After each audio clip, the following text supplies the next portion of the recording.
Hello Internet, it's time for another Wednesday's serial. This time we're going to be talking about X-Men Forever.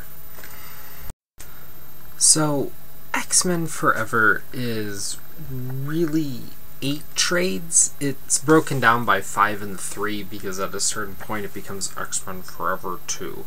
And there is also an X-Men Forever miniseries by Christoph Gage that I'm not talking about. This is 100% written by Claremont. So it's classic X-Men goodness, except not quite.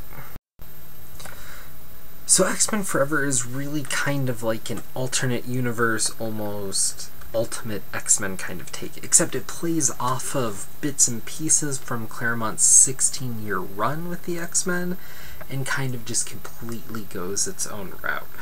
It plays with the entire Marvel Universe as if it was all eccentric, which is interesting though if you're a big Avengers, Black Panther, Black Widow, or Spider-Man fan. Some parts might seem a little off to you, but it's fun to see them play with the whole Marvel Universe and have everything playing, and it makes some takes on some what were big Marvel events seem kind of silly by comparison. The way it handles some character relationships and makes it works a lot better because it's all focused on a story.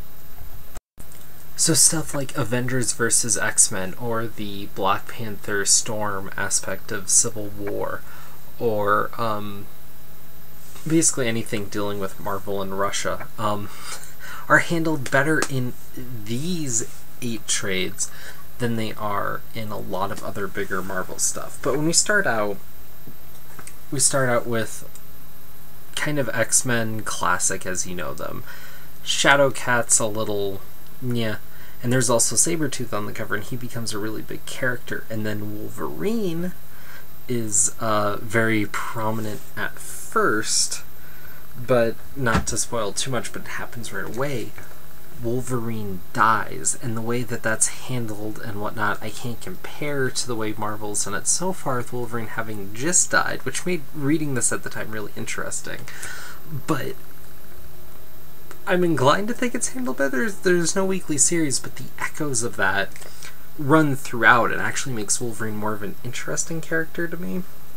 And there's a lot of connections to Jean Grey and Kitty Pryde that go on.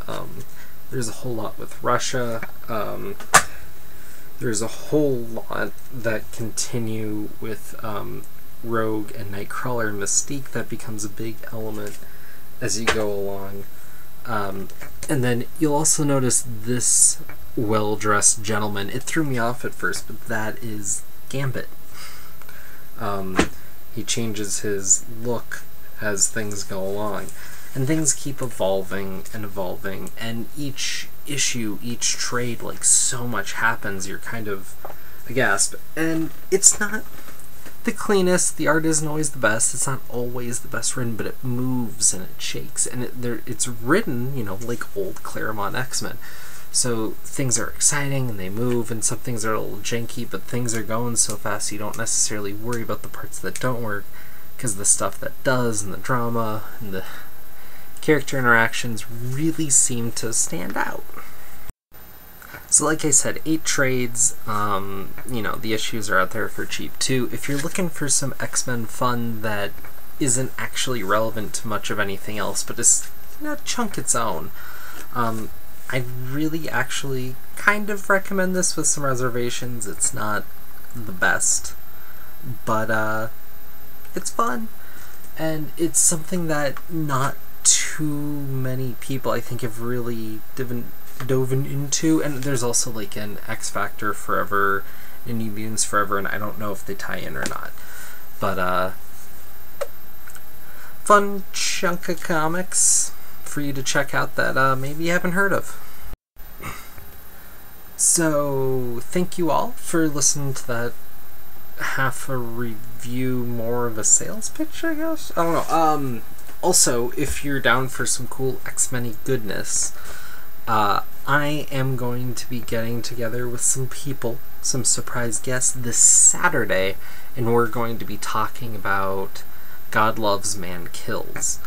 And it's me starting up something that I'm hoping works well, but the coordination aspect might make it fall apart, where I try to gather a handful of people and we all get together for a bit and talk about a book, a story, art. We're all talking about the same thing. So it would be a get together where we're not all going through our Haul of the Week or going through different things like Travis's Parfait thing, which is awesome, but this would be more of a book club kind of thing that we're going to be broadcasting.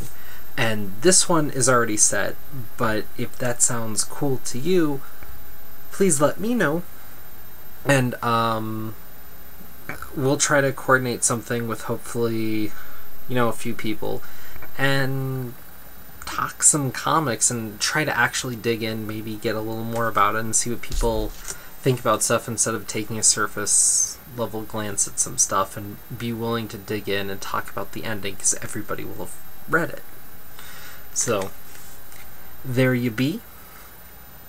And y'all have a great week. And I'll catch you soon with another comic review.